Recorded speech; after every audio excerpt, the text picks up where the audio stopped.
Welcome to the Nerd Party.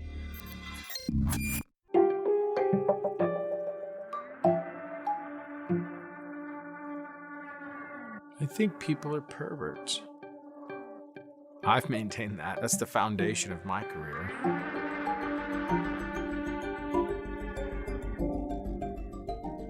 Welcome to House of Fincher, the podcast on the Nerd Party Network, where your hosts go through all of David Fincher's films in chronological order. Why? Because we love him. Why do we love him? Because he's amazing. Why is he amazing? Because he takes little tiny movies like this and gives it all of his heart and all of his passion to make an absolutely amazing date night kind of movie. And join with me in this room that feels a little smaller. I think it should actually be a little bigger than this. Don't you guys agree? Yeah, this wall. This is weird. This is weird. I keep expecting it to go out. I don't know what happened to the rest of it.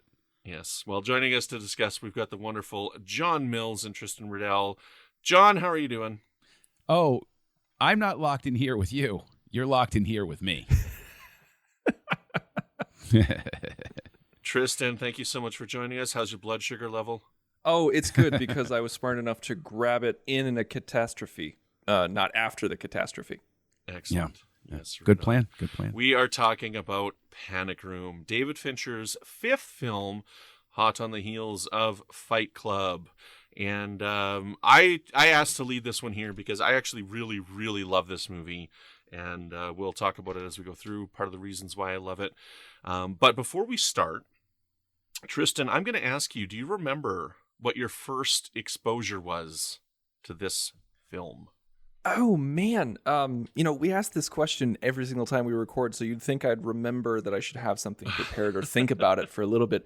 But I don't remember when I first watched Panic Room. I think this is so weird because I'm a gigantic Fincher fan because I'm helping co-host a podcast about it. I'm devoting part of my day and my week to this. And I feel like so many of his films, especially his first half, I was exposed to because of TV. Like it was on, like on a lazy Sunday or something like that. And I really do think that Panic Room was a lazy Sunday afternoon movie. And I honestly don't have... It didn't really wow me. I was just I was half watching it. I half remember it. And then when I went and bought it on Superbit DVD, it was, I never really fell in love with it that much. I never really connected with it. And so this was always kind of like when you talk about Fincher's this is always one that kind of falls to the wayside in my conversation. I feel like in a lot of people's conversation, but spoiler alert, I watched it last night in preparation for this, and I loved it the most that I ever have last night. This is the first Fincher movie I didn't see in the theater. And that is because this is where real life starts to get in the way of the movies. I had not met my wife yet. That was still off in the future, about a year, because this came out in March 2002, right? Yeah. And so projecting outward, what had happened by this point was I had been laid off by Toys R Us, who had bought the little small toy chain that I worked for. In January of that year. And so it was several months of trying to, get my life back together sort of thing. And so when this came out, I had actually just started, I would have just started working at the first job I managed to get afterward, not, just a couple of weeks before, because I was laid off at the end of January of that year. And so it was like mid to late March of that year when I finally got meaningful employment afterward. Mm-hmm. Because when you work for a toy store, you're not exactly high in demand in other markets.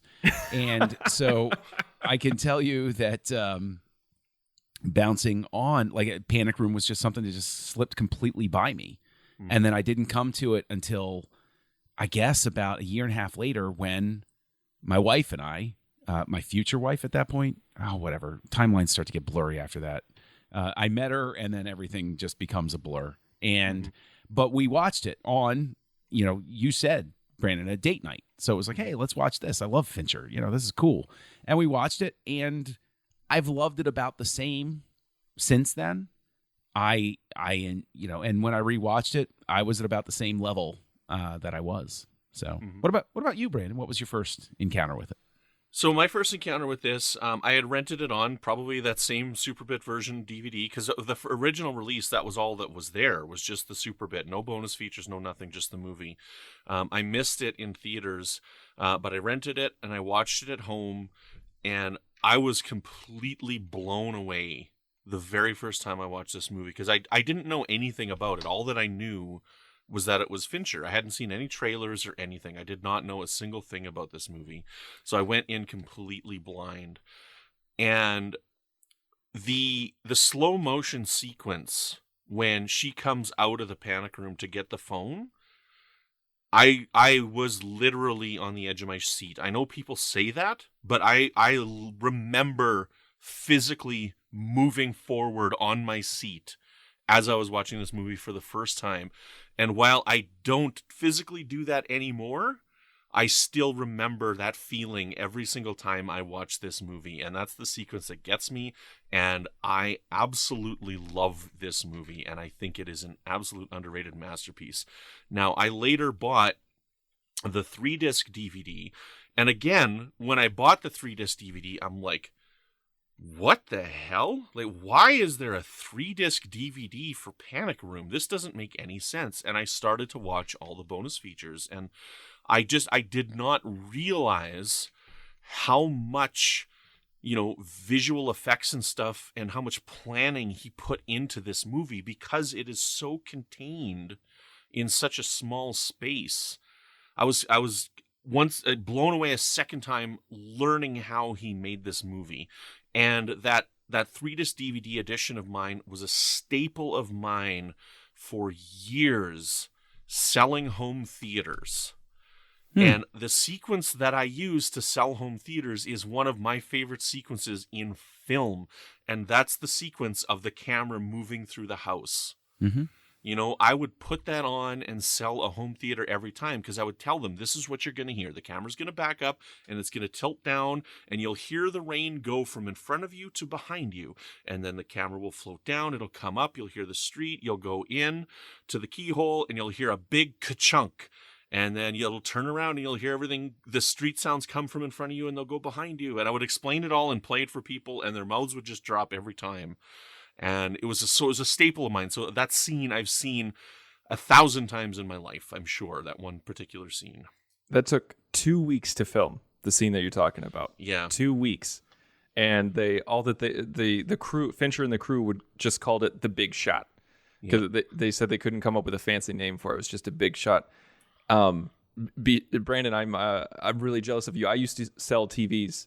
I used to sell big screen TVs. That was one of my first jobs. And we didn't get to show anything cool. It was like Monsters, Inc. or Finding Nemo, and that's it. That's all we had. So I'm insanely jealous of you. Yeah, we would. I had for the disc edition, I had the Indiana Jones box set, and the first thing that I used was Indiana Jones and the Last Crusade, the dogfight sequence. Oh yes. And then after that, because it sounded cool, but after that, I went with Panic Room, and that was my major staple for selling home theaters. So I feel left out. I just sold toys, and none of them were from Panic Room. And there was no tie-in material for Panic Room at Toys R Us. Strangely enough, no. I find that very odd. You would think that Raoul at least would have been a good chase figure to have. I was gonna say I had Raoul. I could have sworn they made one, because I had Raoul with the detachable fingers. You know what? There has got to be somebody that's listening that is either or knows somebody who does custom action figures, and I think the three of us, we want, just post a picture. We're not asking you to send us anything. I want a Raoul action figure. I want somebody at least to make one with a mask that comes on and off. I think with the three of us, we have a wide enough nerd net that I feel like we could cast it out and get something back. Yeah, and then we can mail it to David Fincher so that he knows the three people to put on the restraining order who went to that amount of effort to make the figure. You know what? Okay, I'm time out just for a second. I got to interject this, because I cannot believe I forgot to talk about this a couple of episodes ago during 7. So, it's Christmas time a couple years ago, and I get a I get a box in the mail. It's a small box about, like 6 What inches. was in the box? Exactly. You know where I'm going. And it said Detective Riddell on it. It said to Detective Riddell. It had no return address whatsoever. And I open it, and inside, and there's tissue paper with red stains all over it. And so I open up the tissue paper, and there is a Gwyneth Paltrow Barbie head, decapitated. Like, there's no body, no nothing. And I think it was her doll from Iron Man 3 or something like that. Something like that from some MCU movie. And there was no note, no nothing, not who it's from. I know who it's from now. But I could not stop laughing. And I cannot believe that I didn't tell that story during the 7 episodes. So I just had to get that out of my system. Apologies. Back to Panic Room. Back to Panic Room. Well, there you go. At least it wasn't Jodie Foster. Somebody took her Taxi Driver action figure, if there is such a thing, and beheaded that. But Brandon, I think you talking about the technical stuff. That's one of the things that I think is most appealing about Panic Room is regardless of whether you think it's an undiscovered masterpiece or anything like that. The technical prowess on display is stunning. And that big shot that you're talking about, but just about every single standout sequence in it is, again, that statement from Fincher of a guy who is completely in control. Each film, you feel that control get more refined and more precise. And I think that the other scene that you talked about, that scene where she sneaks out to go get the cell phone, is such a magnificently done sequence. Like the point where they drop the sound, and you can see Forrest Whitaker yelling, and they're having an argument, but you know that sound isn't even really occurring to her. So you're experiencing sort of what she is, where it's like there's an awareness of what's happening, but all you're focused on is getting that phone. And I have to give Fincher a lot of credit because finding the balance between how long or how many times is too many times to have her brush that phone and push it further, directors wrestle with that. How many times is too many times? And this is one of those few times where it's just right up to that line of too much. And then it just pulls back and you're right back in the swing of things. It's funny that you mentioned that, John, because Fincher originally didn't want to do that at all. Like he wanted to make this sequence much tighter and shorter, and he didn't want her to touch the phone. He wanted her to basically wanted her to run, grab the phone, and run back. Like he didn't want to push to do the whole thing where the lamp falls and she touches the phone and it just keeps going further and further. He thought that was kind of hackneyed stuff, but the screenwriter he convinced him to do it, and he's like, fine, I'll do it, but I'm going to do it in slow motion, because if I'm going to pander, I'm going to pander. And, and so he flourished it. He embraced it, which was really, really, I think, obviously the best decision. Right choice. Yeah. Well, I think the best part of it is you mentioned the lamp falling, and then that lightning flash, and just the way that it plays, where you see it register in Whitaker's eyes of something just happened, and turning around. It's just such a magnificent moment of you're ready to leap out of your seat because you're like, oh, I know what this means. Oh no. Yeah. I'm so glad to hear that, John, because, you've said many times that you're not a big fan of slow motion in movies. I'm an extremely picky person when it comes to slow motion. There are certain... Okay, one of the most egregious violations of my slow motion tastes, I think the moment where it really crystallized for me, was Terminator 3. Because there's a scene where he walks out with the coffin and he turns around and it's slow motion for absolutely no reason. And I remember sitting in the theater and it happened and I said, what the hell was the point of that? If it doesn't do anything to enhance the tension or anything, why bother? Slow motion works here or, in the cave on Dagobah, or even on the Death Star when Obi-Wan gets cut down. Like, the slow motion makes sense there. It builds emotion and impact. And unless it does that, what the hell is the point? What do you think about Wes Anderson slow motion? Hit and miss. All depends. Okay. You're in Rushmore, and he's having that moment where the crowd cheering suddenly magnifies, and it sounds like a stadium cheering for him, and he turns around with that smug look with the tissue paper shoved up his bloody nose. That is masterful slow motion as well, because it enhances everything, and you're there with the character. But, it all depends on the situation. All right. I won't dig any deeper because we're not doing the House of Anderson. Right. No House of Anderson. Yeah, because that sequence, like you said, when you don't hear them, you don't need to hear what they're arguing about. You know what they're arguing about. Doesn't right? matter. Mm-hmm. Yeah. Doesn't matter what they're arguing about, but you know what's going on. And having her run out and take that risk, because like Jodie Foster's not a large person.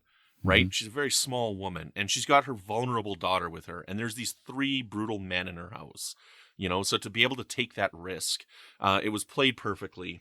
One of the most wonderful sequences in this movie, and that's Fincher, because every time I've called out what do I feel is Fincher, it's been a slow motion moment. In Alien 3 with the dropping of the flashlight thing, or the lamp or lighter or whatever it was, the smoke in Fight Club, this, he does slow motion, and he does it well. And every time he's done it, I really, really, truly appreciate it. I think it's a fair point. I can see what you're saying. Like, I think I probably see it better now than when you mentioned it before. Like, I can definitely see where that does stand as sort of a hallmark. And again, speaks to the control that he has as a director, the precision and the skill. Now, Brandon, you brought up Jodie Foster being a small woman. I'd like to switch gears just for a little bit and talk about Jodie Foster and her performance. Mm-hmm. I respect Jodie Foster a great deal. I think that she chooses projects very well.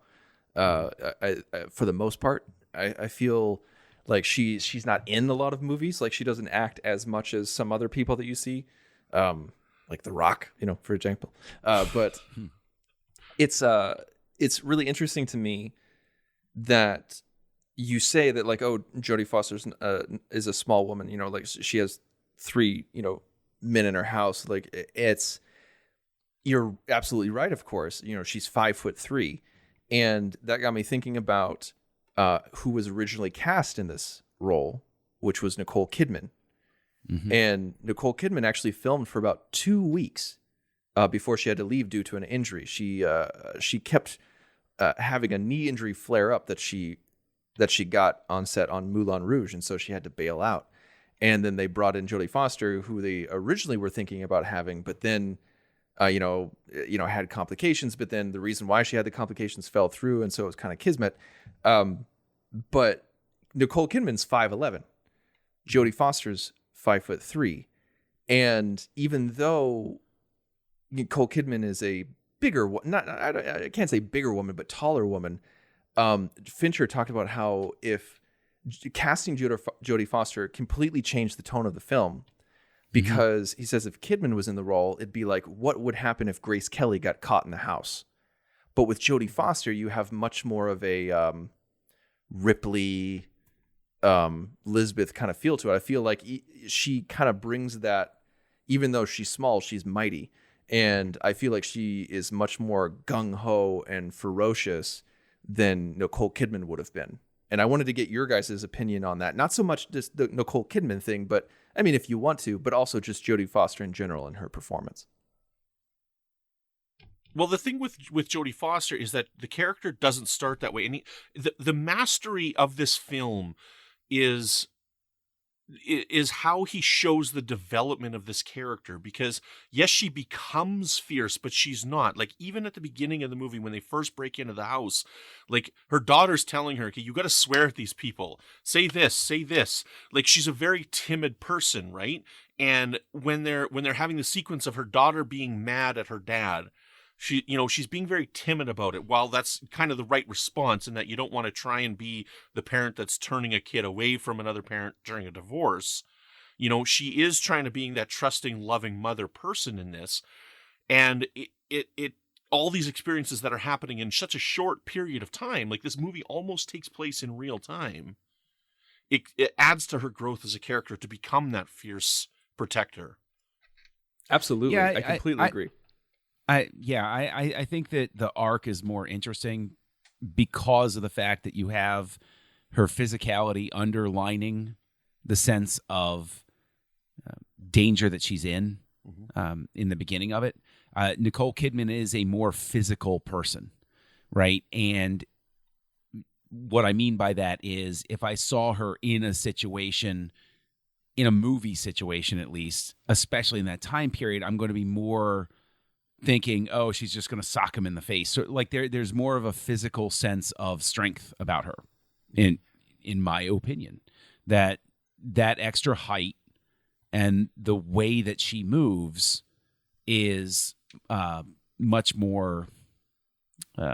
I'm looking for the right word, but it's not that I think she would not be in danger. It's that I would be more akin to say, oh, okay, she's gonna fight back, sort of thing. Whereas the way Jodie Foster's arc plays, and I think that a lot about her performance and her physical presence helps to establish her as a more vulnerable figure at the beginning, or at least to play to your perceptions of the more vulnerable figure at the beginning of it. So I do think that it becomes, a more interesting arc in its own way. And just to tack on to what you were saying, Tristan, I believe, didn't Fincher also, when Nicole Kidman injured her knee, didn't he initially go to the producers and say, just, you know what, just get the insurance money, just scrap it?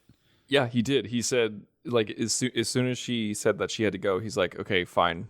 It's okay. We'll just get the insurance money. We'll take a loss. He was just kind of dejected. It was just like, we'll just be done with it. But then when Jodie Foster became available, it kind of, brought new life into it. He's like, oh, wait, we can do this. Also, John, I just find it interesting, and I say this with no cheek. I think the exact opposite about Nicole Kidman. And it's just Really? Interesting that we see her two very different ways. Like, I see her as much more of the frailer character of the two between Foster and Kidman. I would say probably, I mean, the thing is, I remember seeing her in Dead Calm, where she plays a woman who fights back. And also, I would say that in Moulin Rouge, I think that her physicality probably, especially because, in 2002, the memory of Moulin Rouge is still very strong. And I love Moulin Rouge. I think that's an amazing film. But the choreography and her movement, all in that, I guess maybe just left a residual impression with me of somebody who's much more physically sure and capable of handling themselves in a stressful physical situation. I think I'm fresh maybe off it's just of Big Little Lies, so that's probably why for me. Was that a show? That's a show, right? What do you mean? Is that a show? It's a good show. I'm not saying it isn't. I'm actually asking for verification. It is, right? I thought there was some sort of like, is that some sort of show? I don't know about this show that you're talking about. Wait a minute. Is it on HBO? Yes, it's an HBO show. Okay. See, then I can roll out my Simpsons reference. No, that would cost extra. I don't have HBO. All right. So there you go. It's not TV. Yeah, it's home BO. So another part of this that really stands out to me is Howard Shore's score. And it's interesting because Fincher, it's hard to put this in words how I want to put this, but Fincher's the kind of guy where, fresh off of the Dust Brothers with Fight Club, I seem to recall him just going electronic from then on out, because Social Network is such a major score for the movies that he makes, but he doesn't. He goes back to actual film scoring, and he's used Howard Shore before, and it's really interesting because I think his music adds so much tension to the film as well. And while they use this synth droning that's happening on, I remember on the DVDs they called it the Angry Bee sound when the slow motion occurs. They call it an Angry Bee sound. But I wanted to get you guys' impression on the score and what you thought there. I think it's a really good score. I'm a fan of Howard Shore. I think he's a very good composer. And I think that it's as subtle as it needs to be, if that makes any sense. It's the score never detracts from the action and never calls attention to itself. It's simply a piece of the puzzle, and that's what a score should be, in my opinion. And so, yeah, I think it works very, very well. And I would give a special tip of the hat though to the music over the opening credits. I think does a really good sense of putting you in that mood of, ooh, this is going to be a good old scary story sort of thing. I know, you know what I'm saying? Like it puts you in that tense frame of mind where it's like, ooh, okay, we're establishing that the city itself is claustrophobic, and we just keep getting closer and smaller until we're in one confined space. Mm-hmm. Yeah, I love the opening credits. They're really, really cool. Yeah. Really? I love the credits. Yes. I think they're really cool. I'm always surprised at how quickly they go by, because they seem to be really quick. Because they start and they stop. It's so quick, and they're weird credits, but I really love them. It always felt very 2002 to me. Like I feel like it dates the movie really hard, because there was like a 5-year period around that time where that was very popular to do, and it just like you can tell that like motion tracking is getting much easier, and it's getting it's getting easier to do. It's getting more cost effective to do, and I think that's the only thing, is that like it's like having the text like float around within the space, like it's actually there. It never really struck a chord with me. I don't like actively dislike it. I'm not like, oh my God, this is terrible. It's just kind of, I've heard people say that before, that they really like it, and maybe it's because of like being a video producer myself. But there's so many times when I see it today, I'm just kind of like, oh my God, come on guys. I think it works very well for this though, because everything feels very close in.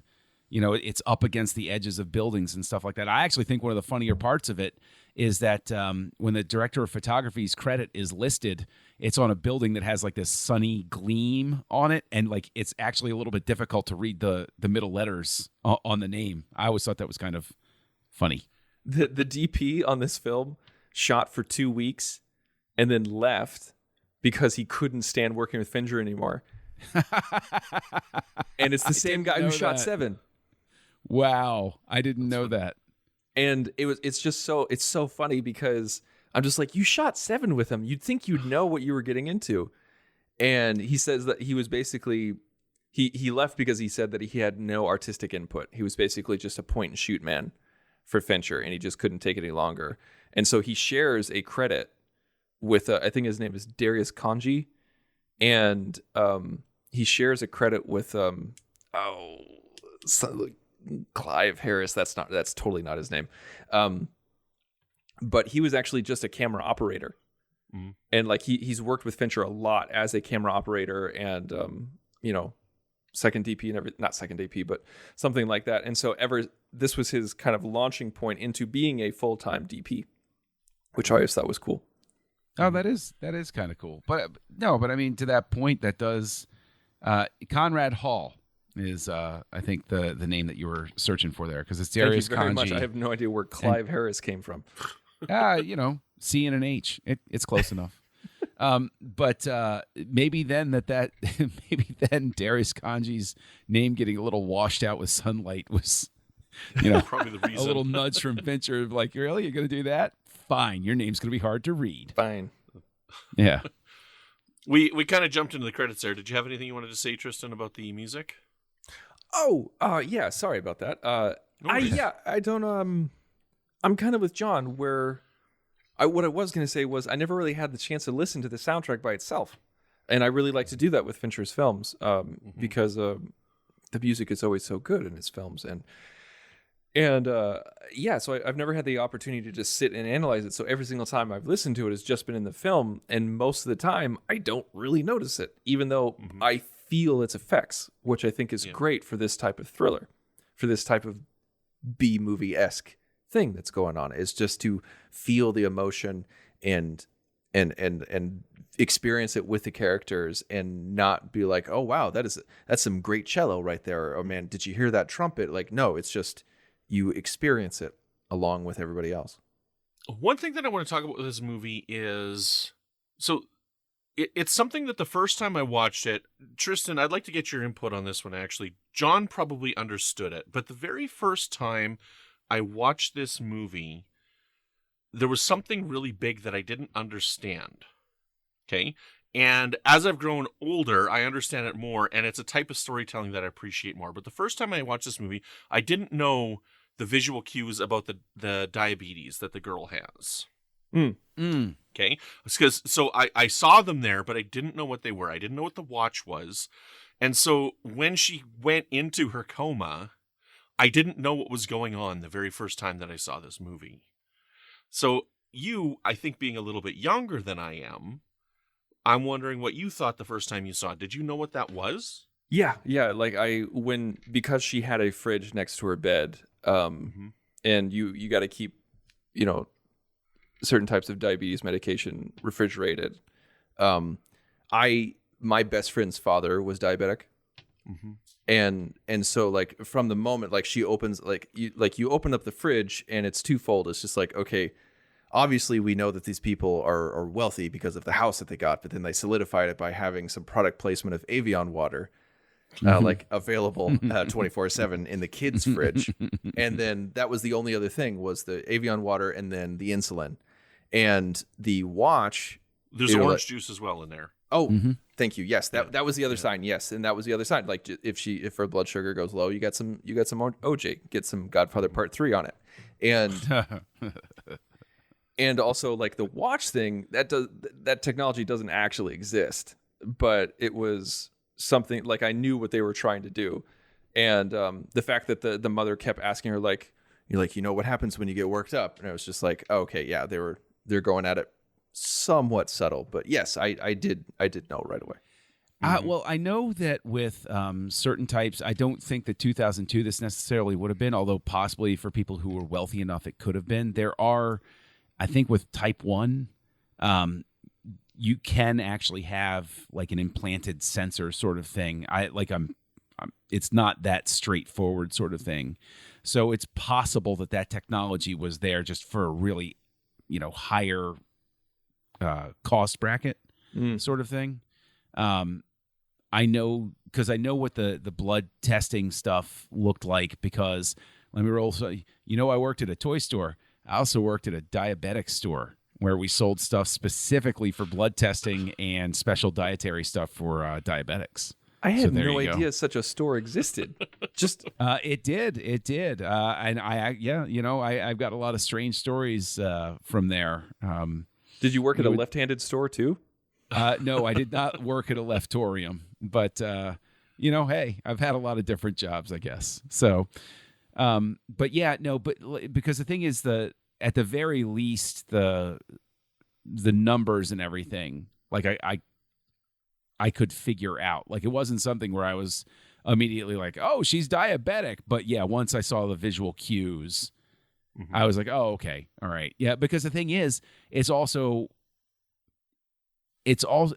like a lot of the problem that I have with this, and problem is a very strong word, but the reason it never really elevates to masterwork for me is because the underlying script. I think you have Fincher A-game coming at this and throwing. I mean, he is just directing the hell out of this thing. But the underlying script is good but not great. Like it's not capable of delivering you can only elevate this material but so far. And the diabetic angle for the daughter, I think, is an inevitability because they have to create some sort of tension situation, some sort of time lock almost, where it's like, well, if you don't take care of this soon, your daughter's going to die. It's not enough that you're trapped in the panic room and you're trying to get out and the guys are there and they're being crazy and all of that stuff.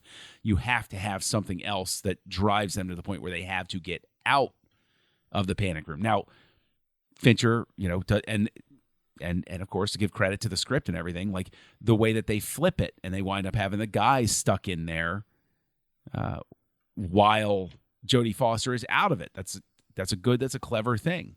But it's just one of those things where I just look at the structure of this, and it's a well-structured script. It's well written, but it's not.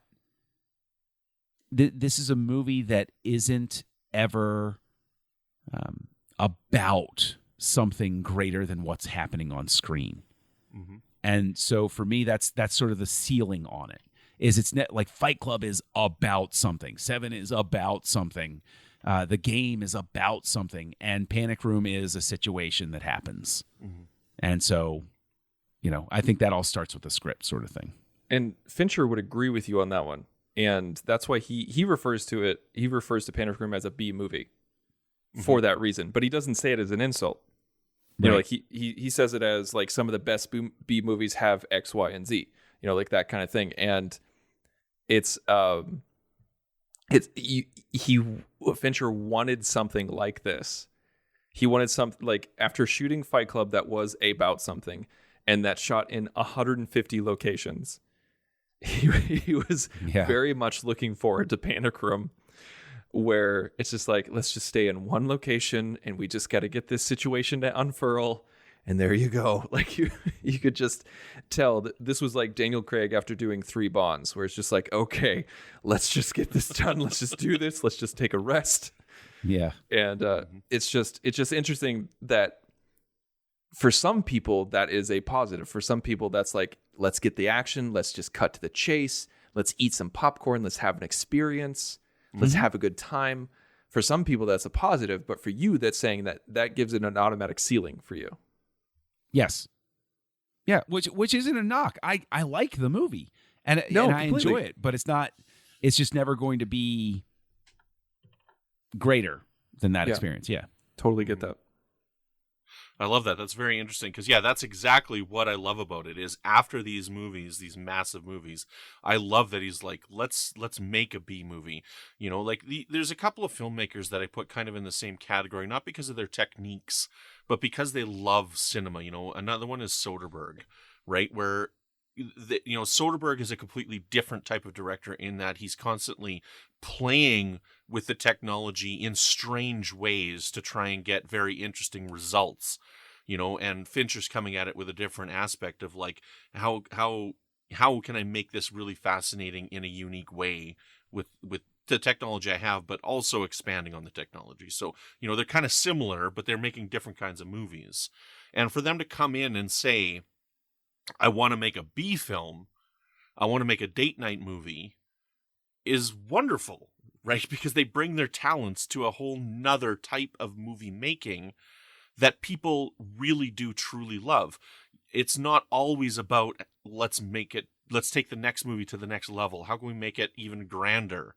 How can we make it even bigger? How can I take it to the next level? It's like, let's take it a step back and make something fun, because that's a whole nother type of movie making that's out there.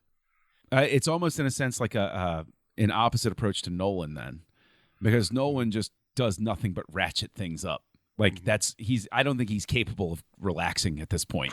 It's just going to keep going until eventually he creates the movie Singularity and it tears the universe in half or something like that. Because he's going to figure out time travel itself, and he will actually just have a documentary of himself going back in time in montage to undo the movie that he just made, and it's going to cause a paradox and kill us all. I agree with you. There is a certain type of appeal to the fact that Fincher has had this great momentum, and so there is an aspect of coming at this and saying he's kind of earned something that's a little more low key. It's this is his vacation. It's like a writer will always write a book, but sometimes, even Stephen King wanted to write a Richard Bachman book every so often. So what the heck? Sure, What's really fascinating is that like so many people, us included, have said that like this is Fincher's smaller movie. This is his vacation while he's working, and it's so funny because that's what it was intended to be, and that's how the script was written.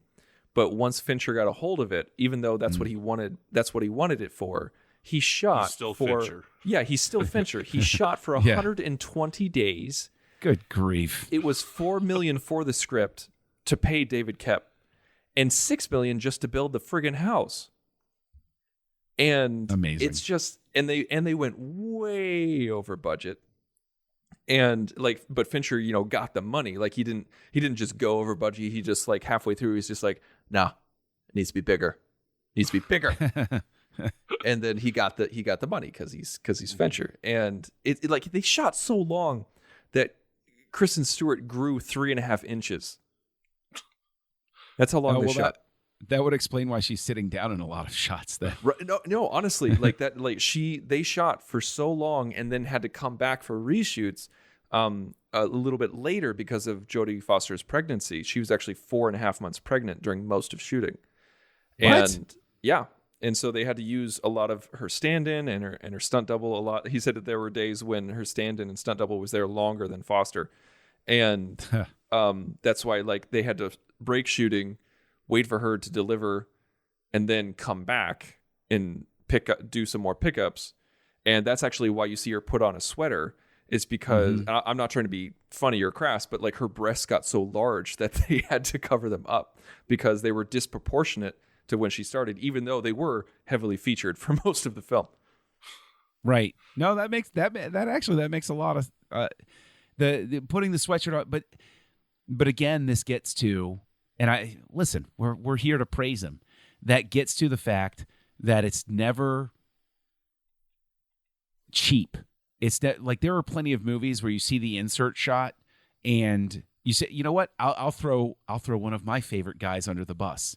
The insert shots on Phantom Menace or Attack of the Clones. It's like, oh geez, Obi-Wan's beard is all wrong. Like it's so obviously not right. And Ewan McGregor had put on like 10 pounds. So like whenever you see the insert shots, it's like in the opening scene on the Trade Federation where they're fighting the destroyer droids. There's like a brief moment where Ewan McGregor looks a year older, and then he's back to normal. I, for some reason, never put that together, but I was always like, why is his hair so weird in this shot? Yep. And because it had started growing out again. And so there's a finesse that Fincher has because you never visually pick up on how much Kristen Stewart has grown. And the sweater scene is so organically done that it's so natural. You can tell that somebody sat down and said, okay, they didn't just say we need an insert shot. Okay, shoot from her neck up. Let's do the Brando treatment from Apocalypse Now. They said, no, let's find an organic way for her to put on a sweater, sort of thing. So I want to get back to something I was starting to talk about earlier there that I really love about this movie. And it's something that I find very frustrating about modern television, that it's not done as well as this movie does it. Okay. And that is the visual way that he tells a story. There's so many times, especially in modern TV shows, where I'm like, I didn't understand this. What happened here? What was the result of this? I don't understand what's going on, when all they need to do is a line of dialogue or something to explain what happened. And in this movie, not only does David Fincher give us the setup of everything in the house with the opening sequence of the buying the house and the tour of the house, but there's also many instances where it's just a quick shot of something that establishes what happened. And I go specifically to the end sequence when the police raid the house at the end. Because at the end of the movie, the police come to the door, and I remember the first time I'm like, why doesn't she blink at him? Why doesn't she blink at him? Why doesn't she blink at him? I was so frustrated the first time. And then all of a sudden the cops show up and I'm like, what is happening? What is happening? And he just cuts to that one cop for 1 second. And it's the same cop that we saw earlier. And just that one shot shows he didn't believe her, and he did his job and came back with the proper people that he needed to rescue. Right? And it's just a shot. There's no dialogue. They don't need to tell you. Just the shot tells you everything that you need to know. And there's many instances of that in this film. And I just want to talk about that a little bit because it is also part of the reason why I love it. And it's the shots of opening the fridge. Right now that I'm older and know what that means, he's giving you everything in that shot. This is a diabetic child and there's her insulin. This is going to play. We see it here. Close the door. So Tristan, what do you think about that? Well, I think there's definitely, there's the Chekhov's gun situation going on with the fridge, and don't introduce anything unless it's going to actually apply to the story. I feel like I want to give TV a little slack here, because we're talking about 120 days of shooting with also months of pre-production and previs materials for 2 hours worth of material, as opposed to what's usually 1 week that you get of shooting for 1 hour of television. But I mean, there's still the visual literacy, like we still have the visual competency that we need for TV. So I get what you're saying, but I can't really agree with you that it's a 1-to-1. I know you're just giving an example. And I'm not trying to rag on you, but it's John would like to interject. Yeah, because this is where I'm going to come in and back up Brandon on this. Is yes, to an extent, you're right. With certain like network television shows that aren't reality TV, or some of them that are, you have a week to figure out what your storyline is going to be and how it's going to play, right? But I think, Brandon, and forgive me if I'm laying too much onto what you're saying, but the way I read it is we live in the era of these massive single story arc, 10 episode seasons of things. There's no reason that these sort of breakdowns in visual communication should happen, because they they take a year off between seasons. And it's not like they take a year off and they come back a month beforehand and they're like, all right, what are we going to write? Like they have all of that sort of production time now with these, Netflix series or CBS All Access series or even Disney Plus series or anything like that. They have the time to think these things through and plot them out in that sort of way. Yeah, no, that's exactly what I was talking about. Yes.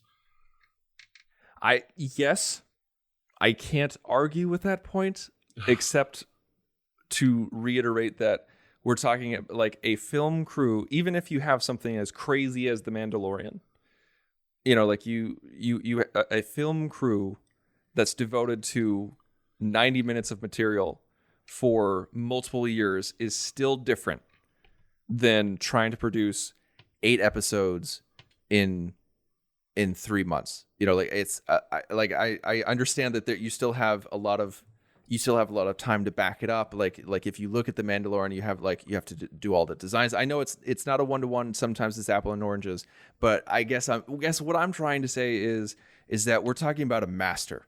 We're talking about someone who knows the craft, and I'm not trying to sound elitist, and it's gonna come off that way. But like when you get down to television, sometimes you're not always working with masters. Like you're in, and I'm not saying that in a negative way. I'm saying in sometimes a positive way, where you get people who understand the nature of television, where it's just like, yes, like we got to do this on schedule. We cannot go over budget. You will not get any more money. You have 1 week to do this. If you don't, tough, get it done. Like that kind of thing. You can't always be Fincher, where you can say, I need $30 more million. So let's put it into a cheeky analogy then, where you have home builders who stand up neighborhoods, and the houses are fine, and the houses are lived in, and the houses work out just great, but they're they follow a certain pattern.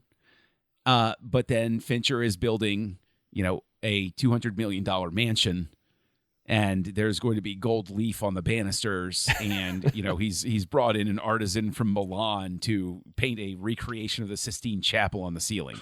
That's the sort of thing you're trying to say. Yes, that's what I'm trying to say. I think that's a good analogy, but I also don't want to dismiss what Brandon's saying, because I agree that visual language should know no budget. You should be able to tell your story visually. It's a visual medium. Show, don't tell. Like if you're going to introduce something, do it in a smart way, because you can do it in a smart way without needing $30 million. So I'm basically going back on what I'm saying. So we all win. But I'm not a hypocrite, because I'm just expounding. Yes. Well, I think the last thing that I want to talk about here on this is we're kind of at an interesting point in movie making where we've slowly been seeing Fincher experiment more and more with CG. And he goes all out in this movie where there's so much CG, and it is actually kind of mind-boggling. how much is in it. Now, it doesn't detract from the movie for me. I'm curious if it does for you guys, because looking back on it now, you can really see that it's CG. Like when the cell phone drops and it slides to the camera, you can really see that that's a CG phone. And when the camera goes through the coffee machine handle, you can really see that that's a CG coffee machine. You know, so I appreciate what they're doing, and it does not detract from me, from my enjoyment of the film at all. But I'm curious to what you guys think. John, what do you think? No, you use the tool and you produce it the best that you can. And, it doesn't, if I'm nitpicking the types of shots that Fincher is putting in his film, either there's something broken inside of me or there is something that is profoundly bad about the shot. Like it looks like, like there would be times where you could make the argument where it would detract. I would throw out there, Black Panther's a great film. But that final fight scene where they're falling and fighting, I saw video games in the 90s that looked better than that. And that's maddening to me because I'm like, you just spent $600 million making this thing. That doesn't make any sense to me at all. Whereas if I'm watching Panic Room and it's simply because there's no other way that shot could exist, yeah, okay, that's fine. Even if it doesn't hold up quite perfectly, sort of thing. But even if it were to hold up perfect, like I'm not by any stretch the type of person that's going to demand it must look photorealistic. If that creature standing in the corner doesn't look like it's going to come out of the screen and tear my throat out. No, I get it. Like you got to understand how the craft is and stuff like that. That's just where I fall. Mm-hmm. I'm sure what he'll do is in 30 years, he'll create a special edition of Panic Room and then say, well, this is, like if the technology was available at the time, of course. I would have made the coffee cup, have a tauntaun, on it, so, something like Had that. to go probably. there. Yeah. Inevitable. Inevitably, we were going to go there. Sure. Inevitable. I have always respected Fincher's use of CGI in all of his movies, every single one. This is one of those moments where I am I go from fan to fanatic. I'm just like, no, like he is a master at utilizing invisible CGI. And by that, I mean, in the best possible way. I echo kind of what John says, like in the way that was best at that time. There are certain times when you look at Fight Club or you look at Panic Room and the CGI is a little bit more obvious than it was in Zodiac or Girl with the Dragon Tattoo or Social Network. Now, Benjamin Button is its own animal. But it's, it's just so great because he uses CGI not as a look at me. It's always to enhance the shot or enhance the script or enhance the story or enhance the moment. And I mean, like, this is a guy who will use CGI just to part somebody's hair so that it's consistent with a previous shot. And it's so beautiful in its simplicity. And it's really just because he has that psycho nature of perfection. And that's why I appreciate it. So to answer your question, no, it does not bother me whatsoever. Even if it's quote unquote obvious, I still find it perfect for the time. Okay, well, that's kind of the direction that I wanted to take the conversation. Tristan, John, is there anything we haven't discussed yet about this movie that you would like to talk about? I want to talk about the bad guys. I want to talk about, like these. Yes, there's another element, yes. These great bad guys. I mean, like Forrest Whitaker, Jared Leto, Dwight frickin' Yoakam. I mean, like, who would have put these three guys together? Yeah. I think that Leto gives a great performance in this. I think that Whitaker, it is so easy to have the bad guy with a conscience. Mm-hmm. And I think that Whitaker pulls it off so well. Yeah. I really think this film is not as good as it is without his performance. He is the essence of what a supporting actor is supposed to be, which is really that sort of heart and soul character that you can believe that elevates everything else around him. And I think that Forrest Whitaker is one of those actors that doesn't get enough credit for how good he is at that. Yeah. But the real standout for me is Dwight Yoakam. Yeah. Because I firmly believe that Raul is just an absolute sociopath. Like, I'm terrified of him through the whole thing. Mm-hmm. And it's so obvious just in the way that he occupies the space that Jared Leto doesn't know who he's dealing with. The way that he quietly observes everything and the way that he quietly observes what needs to be done, you know, and it's such a satisfying moment in the film when his hand gets crushed, because he's the guy you know is going to kill everybody if he gets the chance.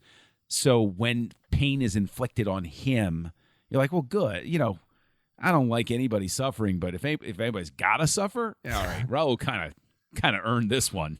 And know? I loved his visual arc because, you know, he starts off the movie with the ski mask on, dressed in black, and he says very little, just a few words here and there. And then fast forward to the end of the picture, and he has a bloody stump. His mask is off. His clothes are torn to shreds. And he's hobbling up the stairs like some sort of horror villain, and like using a sledgehammer as a crutch, like just coming at you, like just like a thing just coming out of the lagoon, you know. And it's just so perfect to see. Like, it's terrifying. He goes from quietly terrifying to openly ravaging terrifying. And it's just, David Fincher described Dwight Yoakam as, oh geez, what was the words he used? A little overzealous in his performances. And he says, he's like, I'd never want to cast him to like garrote somebody on camera, because you'd never want him to do it with one of your principal actors, or if you do it on the last day. Like, that's pretty great. That's pretty great, actually. Yes, I'm glad you brought that up, and this is why I'm glad we have a team here, a team of passionate people, because while I'm focused on one aspect, I completely miss these characters. Yes, they're all amazing. You know, like Jared Leto himself chose the cornrows for his hair. Yeah. Like, that was Jared Leto's idea, and it's such a creative idea and a way for his character to stand out so well, because it's not something that you see very often in film. It's a very interesting hairstyle choice. But yes, Dwight Yoakam. I wonder, though, with the choice of Dwight Yoakam, I wonder if there's anything, because in the last one we had such an effective character from Meatloaf, that we've got another singer here. I don't know. I've always wondered that. What do you guys think about that? I think that's a really interesting angle. I hadn't considered that before, but that's sort of a neat thing where it's like Fincher now 2 films in a row has taken, you know, these sort of fan favorite singer, like easily recognizable superstars, if you will, and turn them into somebody else that, you know, it's funny because Meatloaf is Robert Paulson to me. And like, I grew up listening to Meatloaf, and Meatloaf was Meatloaf. But now when I see Meatloaf, it's like, oh, Robert Paulson. And he had a singing career before that. Yeah. Right. Whereas Dwight Yoakam, you know, there's this, and then he was in Sling Blade as well, right? Yeah. Yeah. So Yoakam's just he's a more gifted actor than I give him credit for, because anytime I've come back and revisited Panic Room, I'm like, damn, he is so good.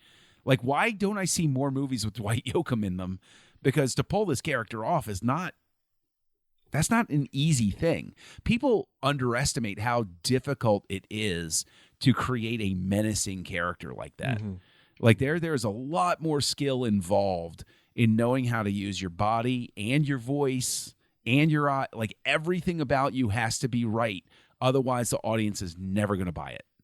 And they're just going to be like, token bad guy. And Raul, he does not slap Kristen Stewart. He does not hit Kristen Stewart. He punches Kristen Stewart. Mm-hmm. And it's just those types of details. I know that's not really like a little thing, because it's, you know, it's so abusive, but it's just those types of things where you're just like, this guy's a freaking psycho. But I'll also give Fincher credit for letting that happen, because there is an instinct, and we're all used to it. And this is I think what makes the violence in Fincher films really jump out at you and really create an impression, is Fincher doesn't play by the same rules of, it's a man hitting a girl and people are going to be uncomfortable with that, so we're going to have him pull back or maybe just punch her in the no. Fincher's willing to say, hey, this character, what would Raoul do? What would Raoul do?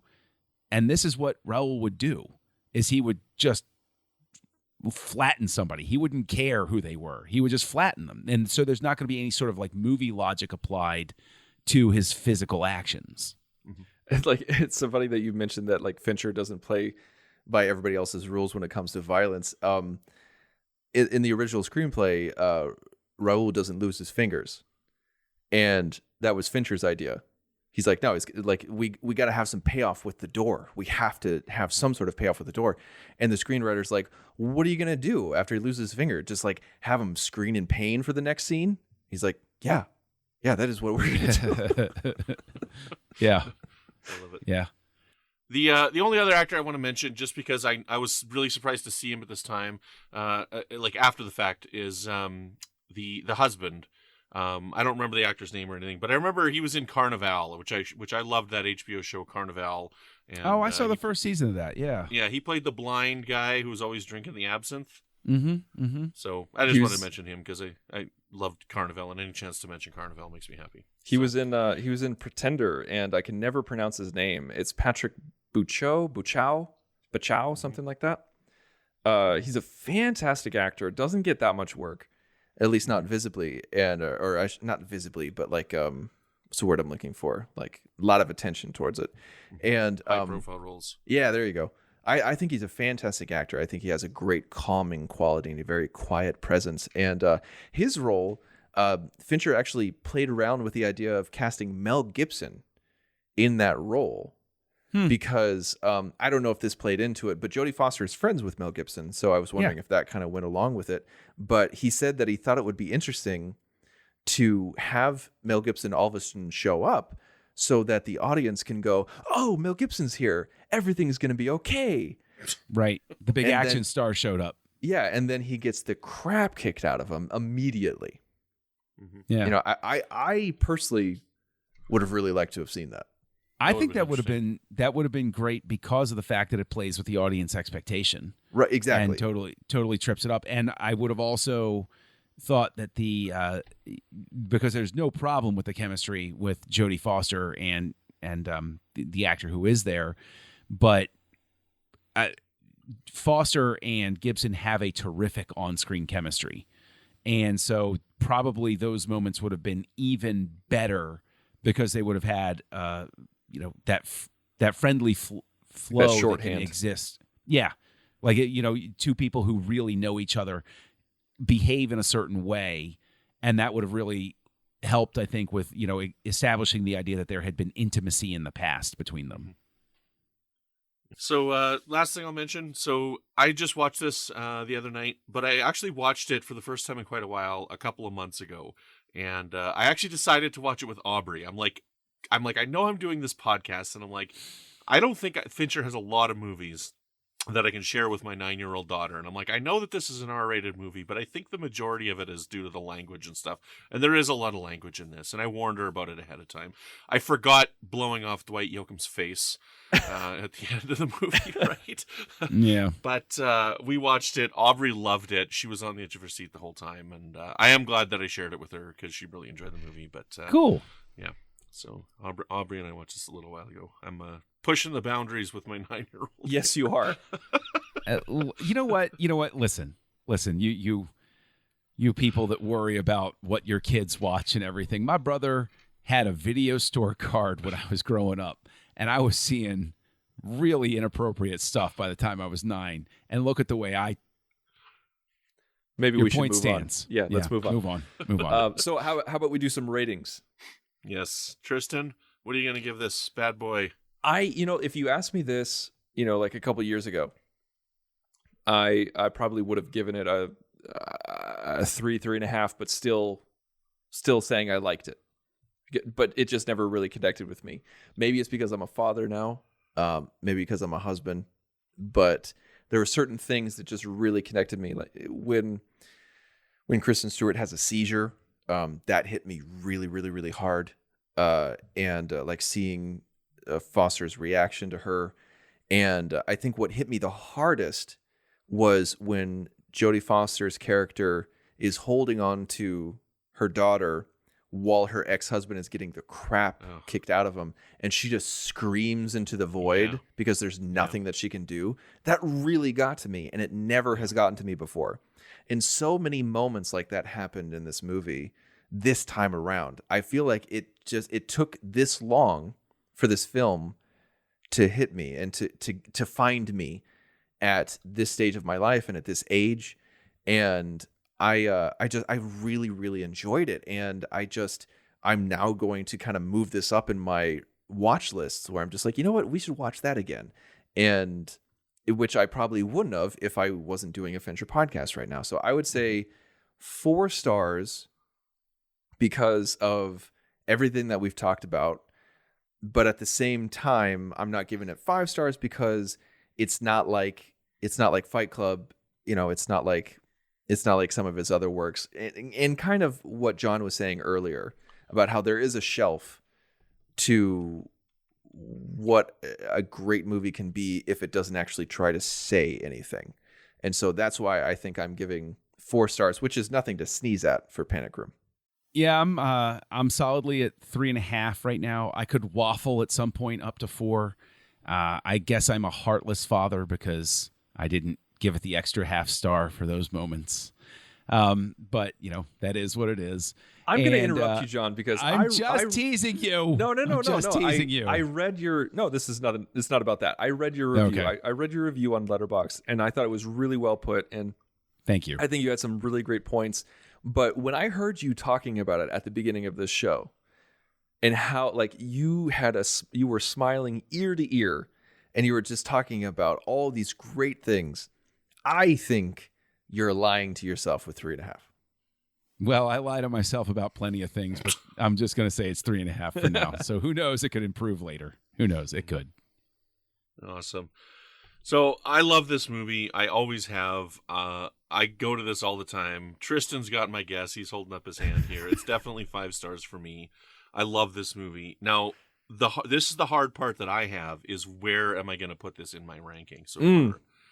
Right? And I struggle because I love the game so much. So for me, like in reverse order out of the 5 is Alien 3, Fight Club 7, right? And I'm like, what do I put in which place? That's reverse order, right? So I waffle on this one. As much as I love the game, watching them so close together, I think I give the edge to Panic Room. And Panic Room takes number 1 right now for me with Fincher, just because of all the technical things that I love in this movie so much. And I love the fact that my favorite director tackled a B movie and was still to Fincher and just couldn't not Fincher this movie up. And I truly love that. So this one right now is my favorite of the 5. So Panic Room, The Game, 7, Fight Club, Alien 3 is my order right now. What's so interesting about this is for me, Panic Room falls to the point where I'm debating where it stands in relation to Alien 3 because having seen the work print for the first time for this, I'm so infatuated with how much better the work print is of Alien 3 that I know that my emotions are colored by the fact that it is so new and fresh and different. Like I would want to go back several months from now and rewatch just Panic Room and Alien 3 work print, directors, blah, blah, whatever, special edition, and just say which one of these is it, wins out in that sort of like horse race for that position in the rank. I think it's funny. Like you say that, like you say Panic Room versus Alien 3 because of the long history that you had with kind of like with me, I am now saying as a positive where I'm just like, man, I don't know. Now I feel like Panic Room is in contention against Alien 3 for this. So I think for me, honestly, like I connected with it so hard last night. Like I loved it in a way that I've never loved it before. So I'd have to go top to bottom: Fight Club, 7, Panic Room, Alien 3, The Game. Mm-hmm. bonkers. We're all over the place with these movies. We are. I love it. I love I it. love it. But it's different levels of love, everybody. Remember That's that. right. This is like Yes. being last place on a Fincher list, you're still higher up than most movies will ever hope to achieve. Yes. You guys are all so wrong. You're so wrong. All of Yeah, you. man. Yeah. Wrong. Oh, I love it. yes. I like. And before we go, I would like to tell everybody to please go to thenerdparty.com. Please check us out. Check out our network. Check out our other shows. We've got so many different shows coming at you every single day of the week. We have a Harry Potter show. We've got a Doctor Who show. We've got a Babylon 5 video show. We've got Star Wars show. We got the Star Trek show. We got so much cool stuff coming at you.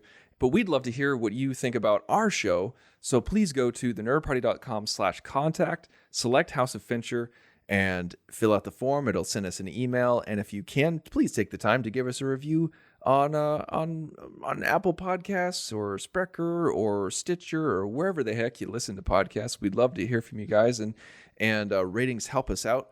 And also, check out our other stuff. Brandon, where can we find you? I'm on Twitter at Brandon Matella. You can find me on the United Federation of Podcast Network with a show called Franchise Fatigue, which I do with my friend Zach Moore.